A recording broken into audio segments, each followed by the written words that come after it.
Thank you. We are live. Hello, everyone. Come piling in the comment section. People chime in. Carrie's here. Lucas is here. They're piling in. All right. So we skipped last week. I had to take my daughter to a dental checkup from her oral surgery, and everything went well. TMI already. Too much information. Oops. I've got something on the screen that's not supposed to be up here. Look at this. I was wondering what that was. No, that's left over from the Bible every morning that I do every morning right before this. Those were the chapters we covered this morning. We can talk about that if you want. Well, there actually is plenty of stuff to talk about. Let me see. I'm going to bring up. Hold on a second. Let me bring it up. There's always things going on. There's always stuff going on. And since this was recent, let's do this. All right. So this is my job, what I do for a living. Wait, what's going on? Hold on. I'll cancel that nonsense. All right. So that's what I do for a living. I work the Oscars. I sit in a dark room, and the producers feed me whatever they want me to edit. And so I didn't cover this particular win or any of, we're assigned what we're assigned. But let me just 97th Academy Awards ceremony. Sean Baker's Anora, featuring Armenian actors, wins Best Picture. Have you heard about this at all? What do you know about this? Anything? Just generally speaking about the film, that two Armenian actors won awards, which is great. Anytime that Armenians can receive recognition is a plus for me. So I'm happy for that aspect of the evening. So the Armenians themselves, I think I see one of them in this picture. I'm not sure. I looked up who they are. I think they're the two if guys. I'm not mistaken, the two guys in the upper left are Armenian. I wasn't aware that they actually won Oscars. So that they themselves. So there were five. They won in 5 categories. So this picture here, I don't know which category it is. So Best Picture, they must give out awards to a bunch of people. I don't know. I mean, I know I've won an award, not an Oscar, but one of the big 4. I have one of those, and I know that everybody, for certain awards, everybody that's associated with the project gets one, and I have one. And so this must be one of those where there's a number of people that get the trophy, rather than like Best Director, it's just the director, or Best Picture, it's just like the producer. So I'm not sure, but that's good. They won some Oscars. Put it on the shelf. It's your crowning achievement. Let me just read this real quick. It's a short, very short. Los Angeles, the 97th Academy Awards ceremony took place at the Dolby Theater in Los Angeles, honoring films released, blah, blah, blah. Anora, featuring performances by Vache Tomasian and Karen Karagulian, emerged as the biggest winner of the night, securing 5 awards, including Best Picture, Best Actress, Best Director, Best Original Screenplay, Best Editing. So maybe it's when it wins Best Picture, a bunch of people get. I'm not sure. The story of Anora revolves around Ani, a Brooklyn stripper turned call girl who strikes gold with a wealthy client, the son of Russian oligarchs, only for her fairy tale to take a dark turn. Right, and that's just lists the other movies it was up against. I have this. Well, because I'm involved in all things Armenia, I get some texts and notifications and X posts, etc. And so a couple people are like, hey, did you hear this? So what was groundbreaking for Armenia about this is, as I'm told, this is the first time the Best Picture for the Oscars has had Armenian language dialogue in the film. So right, I think that's correct. But I don't believe it's the first time that an Armenian has won an Oscar, but I think you're correct in that point. Right. So it's that's kind of cool. I mean, that's a big deal, sure. And so it's worth noting. However, However, let me stop sharing this thing. I'm going to bring up something else. However, so I have this friend who responded going, "Hey, look, you know, Armenia, an Armenian friend who said, 'Hey, wow, look, and he goes, I want to see this movie.' And so I'm going to bring up this other thing. I can find it. Bear with me, everybody. Bear with me. I got it. Here it is. Hold on. Wait, did I just? Oh, I'm still learning this thing. It takes me time to find my way around to find the things. All right, here's the other article. Hold on. So I always check, I mean, all right. So for me, as a believer, as a Christian who works in Hollywood, it's like Daniel, Shadrach, Meshach, and Abednego working in Babylon, right? It's like these godly guys having to be around the filth of sin and degradation. So I have this good, godly Christian Armenian friend of mine texts me. He's like, I want to see this movie, et cetera, et cetera. And I had to send him this. I'm like, okay. And in the text, I'm like, it's about a prostitute. It glorifies the sex trade. It glorifies using women. And it's not repentant. It's not putting it in the light that we as believers that believe that sex is a gift from God. It's something sacred that he created for reproducing and multiplying, sure, for pleasure, but there's a purpose for it. There's a context for it that you and I absolutely understand. And that as Christians, just because it's got some Armenians in it, it's not something we should be necessarily happy about. So let me just look at this. So this is like Movie Guide.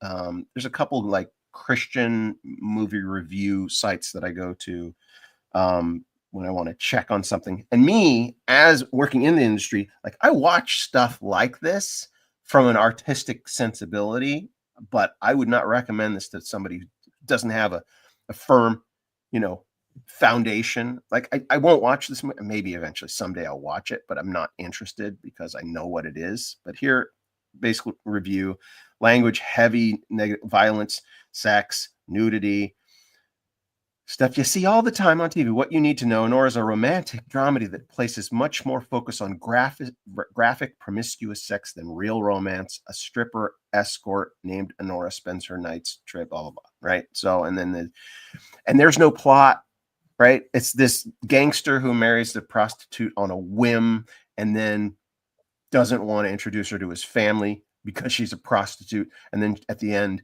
she realizes that her only relationship with men is through sex. And that's a sad thing, but it's even more sad because she has to go back to prostitution. I mean, that's pretty much the plot, right? And so I'm sorry to do this to Armenians if they're excited about it.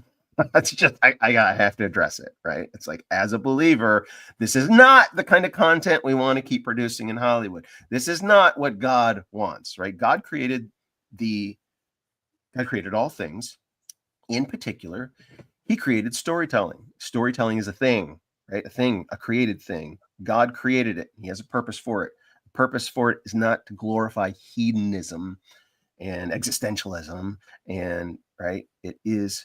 And sure, you could say, but it's a reality. It really happens all the time, and she kind of learned her lesson. And it's one thing to show, to exhibit, or to portray the sinfulness of man, but if you're not portraying it with in the proper context with the consequences, I have no problem having a prostitute as a main character in a story. I have no problem with that if she's on a journey and it's a redeeming journey. But this one is not, right? It's not one of those. And particular, the first half of the film, it glorifies the activity, and you should never be glorifying those activities. All right, that's there. I've vamped for a while. Any thoughts from here? Just that I mean, I haven't seen the film, and it's not the kind of film that I would rush out to the theater to go and see. My initial comment is that I'm happy that Armenians are receiving recognition for their work. I would also say that there's been a lot of commentary among Armenians about this film over the last few days, and while some are praising the film, some are also raising the concerns that you raised about content, and if it's the kind of movie that we want to say, "Yay, this is great," or "Wait a minute, yeah, we're happy that Armenians are being recognized. However, the subject matter is questionable," and some are also commenting on the quality of the film itself, if it really is worthy of being Best Picture. I haven't seen it. I can't comment on that. I'm just passing along the information, so don't shoot the messenger. Yeah. I'm pro-Armenian. I'm pro-Armenians succeeding and achieving recognition. I'm also a Christian, and I want to see that Christian themes and Christian principles be advanced. So that's going to be my bias in any conversation like this. Amen. So again, also, I have not seen it. I should, I need to make that clear. I haven't seen it, but I know enough. Well, actually, here's another thing I wanted to point out about this particular win, that it kind of made a haul. It was the big winner, but it wasn't it wasn't anticipated. It was anticipated that it would probably win something, but it wasn't anticipated that it would be the big winner. Right. So people, the buzz was, probably be in contention for a couple of things. But there was another movie that was getting all the buzz and was expected to be the big winner. And then something came out that removed that one from contention, that made room for this one to win. So what I mean is, this probably wouldn't have won as many awards if this other thing hadn't happened. Some bad press came out about another movie about a cartel drug dealer who gets a sex change. I don't know if you heard about that one, right? This is, this Spanish language cartel. I don't know if I think it is all in Spanish. Best supporting actress. It did win best supporting actress, but it was supposed to sweep, right? It was supposed to win all these awards because it's this trans, right? It's a trans, that's the thing. Hollywood's all about the real depravity and debauchery, and elevating these suppressed minorities, people with mental disorders, etc., that think they're right, etc. Well, the thing that came out was the lead actor / actress, right? The trans person, previously had tweeted or texted or posted some things that were controversial about different political subject matter, and so that targeted. It was embarrassing. Oh, now we can't elevate this person, even though we love the trans thing. We hate the other thing that this person said, and so we can't. Right? It's like mud on their or egg on their face, etc. So because of that negative publicity for the other film, it made room for Anora, and I just want to make that point. That's kind of how things work. And by the way, none of these films are the best films of the year. None of them. Not a one of these films should, because it's an incestuous group, these Hollywood people, this Academy Award, the people in the Academy. They're all looking to virtue signal. They're all looking to show how progressive they are. And that was a shift. This shift happened a couple decades ago.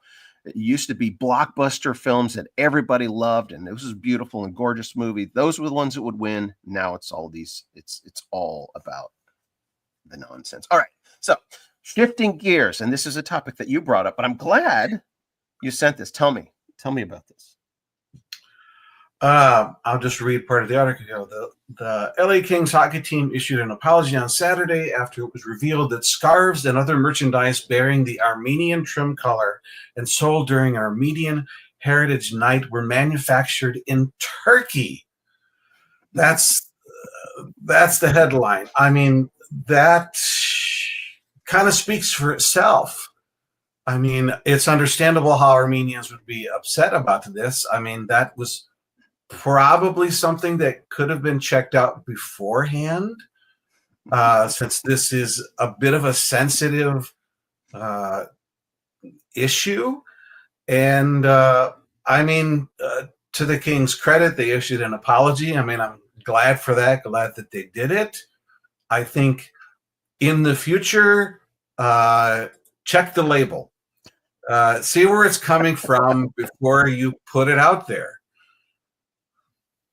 Yeah, I went to this game. I was there. I went to this with some Armenian friends. Actually, I took my two of my three kids, and then a friend of mine, Johnny Bash Odabashian, and his dad and a friend of his, and we went. We ran into Shahe, the bass player for System of a Down, was there. It was, it was a cultural event, and I was invited. I'm like, absolutely, I'm going to go to this, and I took my kids who'd never been to a hockey game, never watched hockey, and my son was like, man, I should have played hockey, because it was an exciting game. It was a 5-3 win for the Kings. It was exciting game. But while we're there, we met up with one of Johnny's other friends, this Armenian girl, and she had bought some of this swag, and she was noting that the yellow color. Now, this has maybe been color corrected, what we're seeing here, but the yellow color from the Armenian flag was off. It wasn't the traditional color. I saw it when she was wearing it. I'm like, wow, that I wouldn't have actually pegged that as an Armenian flag, because you can tell when one of the colors off, it's just different. It was like a brighter yellow. And so this I don't know if this is an example of one made by Turkey, or if it was intentionally the color was made different, or it was just poorly made because it was made in Turkey. I don't know, but what a fascinating little quandary. It's almost good that it happened so that it brings more attention to the issue. You think? Well,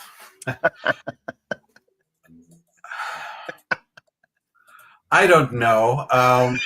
I think that they shouldn't have done it. I think they should have checked. I think it's yes, unintentional, but it can be perceived understandably as a slight against Armenians.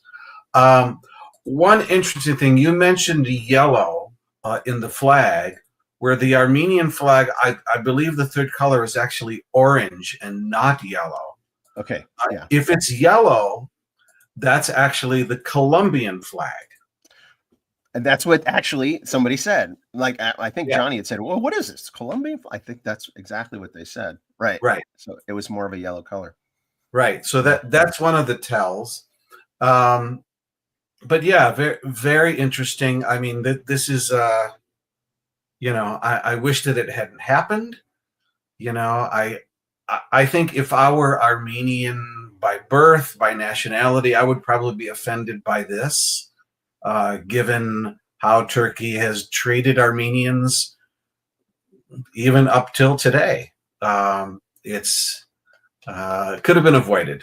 And I think that we have a lot of work to do in educating the world about Armenian issues, about the genocide issue, about Artsakh, about everything that's going on in the world geopolitically related to Armenia. It deserves much more recognition.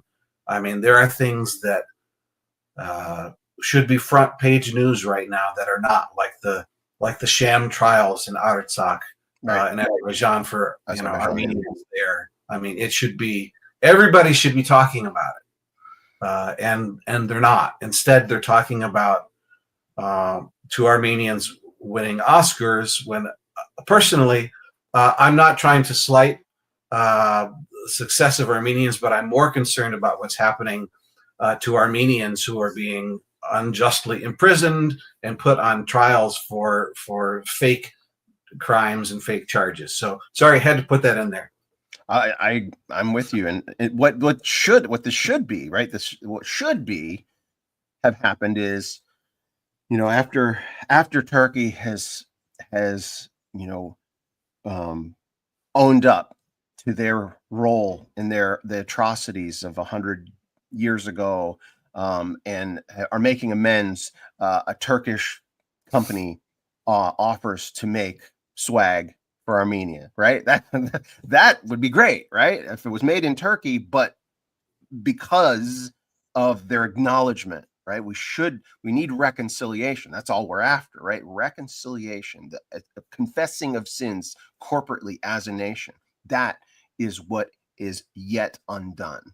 And if that were done, this would be a glorious story. Instead, it's either incompetence or corruption, right? Or evil, right? It's either somebody's absolutely incompetent. Let's take the lowest bidder. Oh, there's this manufacturer in wherever it is. They may not even have looked at where it was coming from. Let's just take the lowest bid, or the best price to get these things made.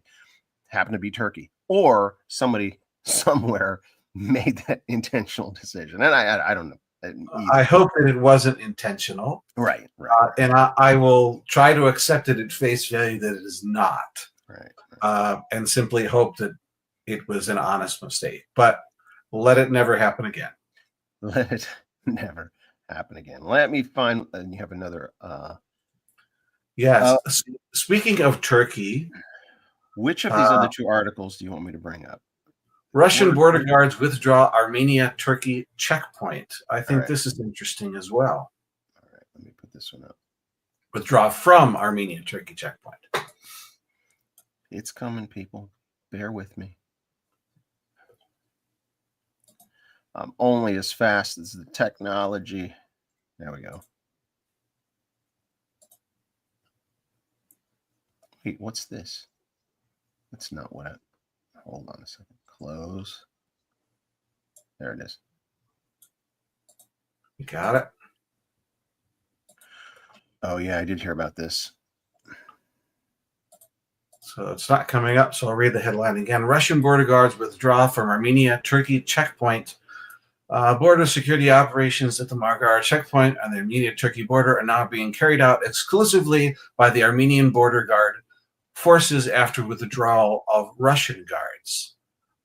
That's very interesting because, since Armenian independence, which in the 1990, I think it was 1990 exactly, Russian troops were guarding the border to Turkey. So this is a change. This is something new. That is interesting because I was thinking initially when I saw this, it was Azerbaijan, because I know the Minsk Accords, Russia was was sent mediaries when Azerbaijan was attacking Artsakh, and there were Russian troops there, but those have been pulled out a long time ago. This is the border between Turkey and Armenia. Right. And this is something I believe that hasn't happened before. In other parts of I don't know if it's through the entire border of Armenia and Turkey, but I know in some places where I have seen there's kind of three layers. You have the Armenian border guards, and then if you get through that checkpoint, then there are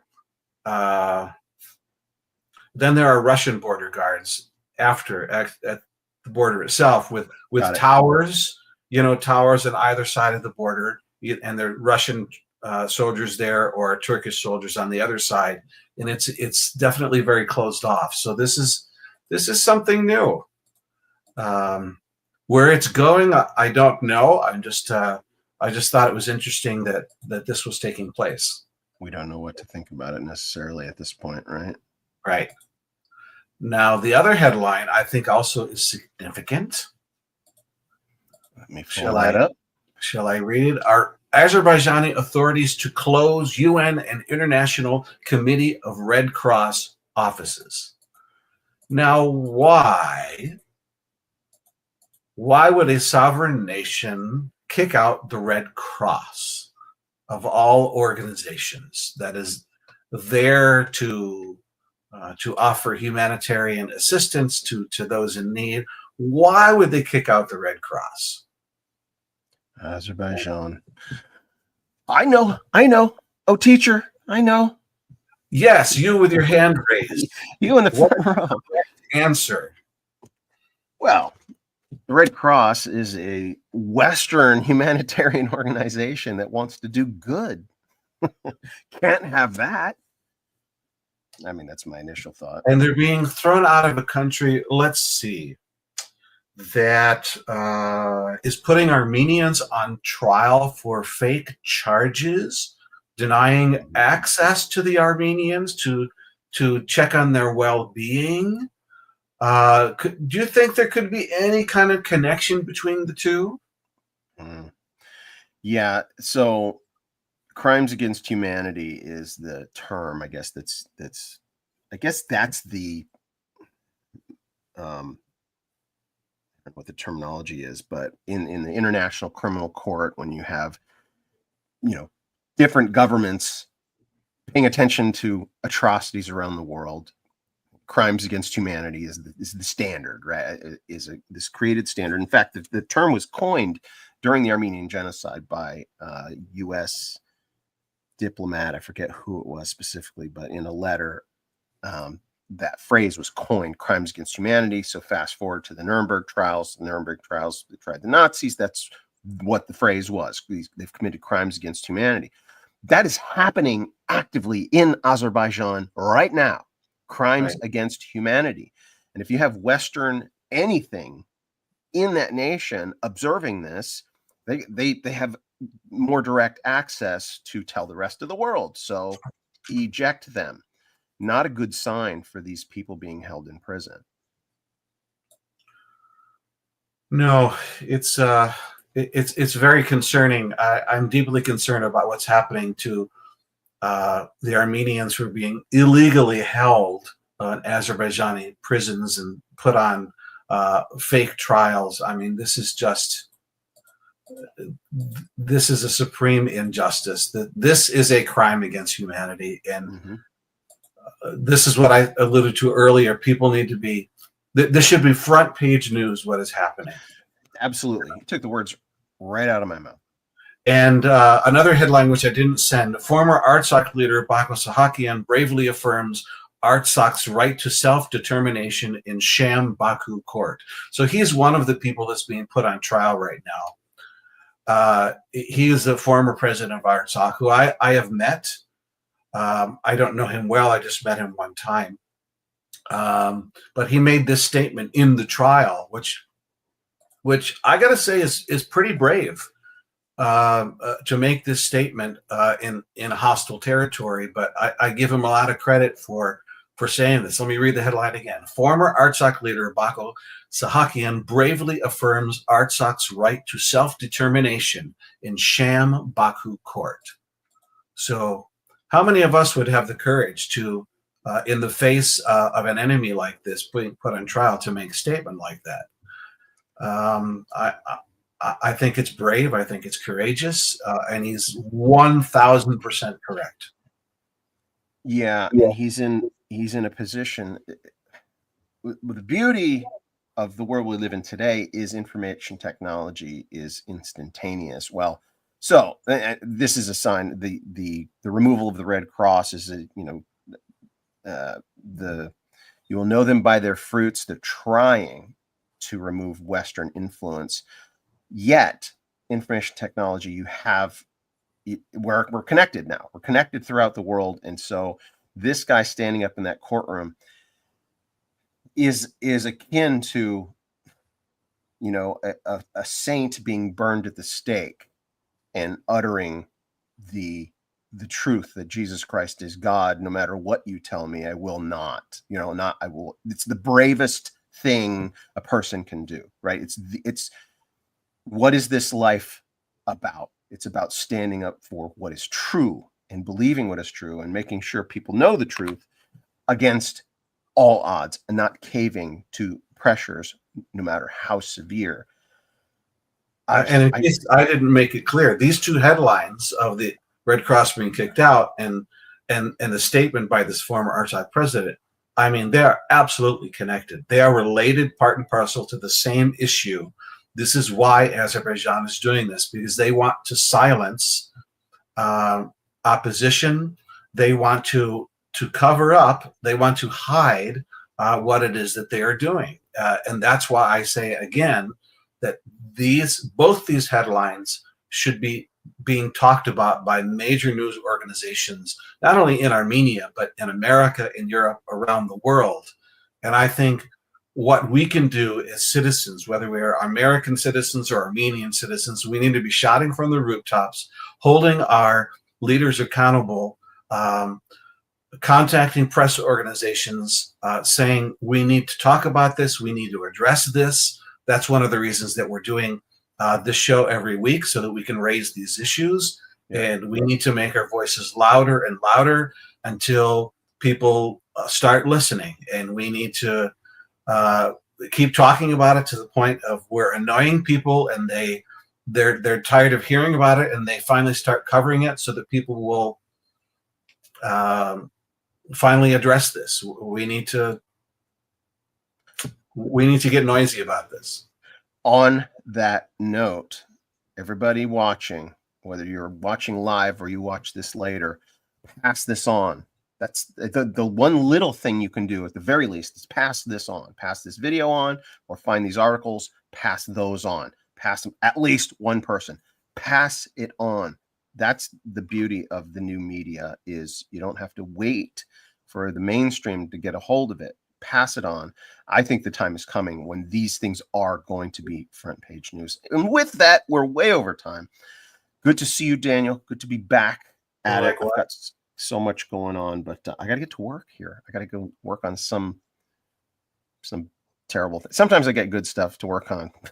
We'll see. Time to pay the bills. All right. Love you guys, everybody. God is in control. Have a great week, everyone.